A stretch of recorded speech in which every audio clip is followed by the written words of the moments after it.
Gomal زام dam جنوبی وزیرستان ایک خواب حقیقت میں بدل گیا جس نے سینکڑوں زندگیوں کو بدل کر رکھا ہے۔ گومل زام ڈیم جنوبی وزیرستان سے کتنی زمینیں اس پر آباد ہے اور کسان وہاں خوش ہیں یا نہیں، اس پر مزید تفصیل جانتے ہیں نصیر اعظم مسعود کی اس رپورٹ میں۔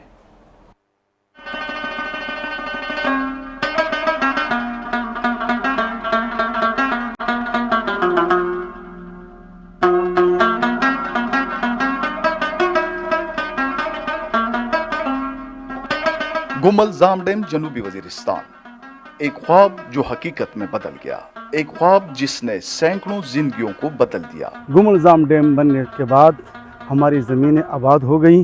شکر ہے پورا سال ہماری زمینوں پہ فصلیں کھڑی رہتی ہے، کبھی گنے کی فصلیں اور کبھی گندم کی فصلیں، کبھی چاول کی فصلیں۔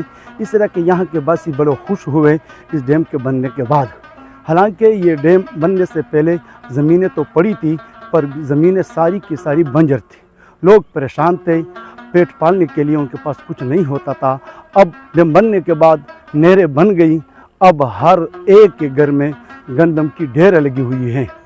اس ڈیم کے بننے میں جن ہستیوں نے کردار ادا کیا میں ان کو سلام بھی پیش کرتا ہوں، ان کا شکریہ بھی ادا کرتا ہوں۔ لیکن ہر خواب کی تعبیر ایک جیسی نہیں ہوتی۔ یہاں پہ ہماری ہزاروں کرنال زمین ہے جو کہ بنجر ہے۔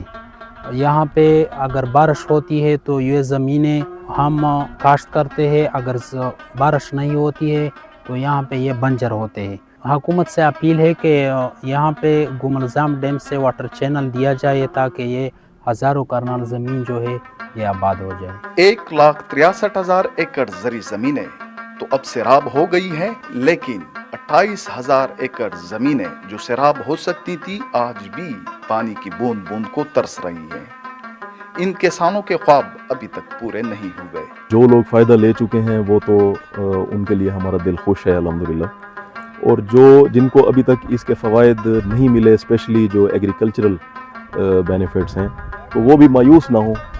ادارے لگے ہوئے ہیں، ظاہر ہے کوئی کام ہم جب بناتے ہیں، چھوٹا سا ایک گھر بھی بناتے ہیں، بعض مرتبہ رکاوٹیں آ جاتی ہیں، تو ان سے مایوس نہیں ہونا چاہیے۔ انشاءاللہ تعالیٰ اس کے بہترین نتائج ملیں گے اور لوگوں کے دن بدل جائیں گے۔ یہ صرف پانی کا مسئلہ نہیں، یہ زندگی اور موت کا سوال ہے۔ جہاں پانی ہے وہاں زندگی ہے۔ اگر گومل زام ڈیم کا پانی منصفانہ طریقے سے تقسیم کیا جائے تو یہ بنجر زمینیں بھی سرسبز ہو سکتی ہے۔ یہ نہ صرف ان کسانوں کے لیے بلکہ ملک کی معیشت کے لیے بھی فائدہ مند ثابت ہو سکتا ہے۔ نصیر اعظم مسعود، K2 نیوز، جنوبی وزیرستان۔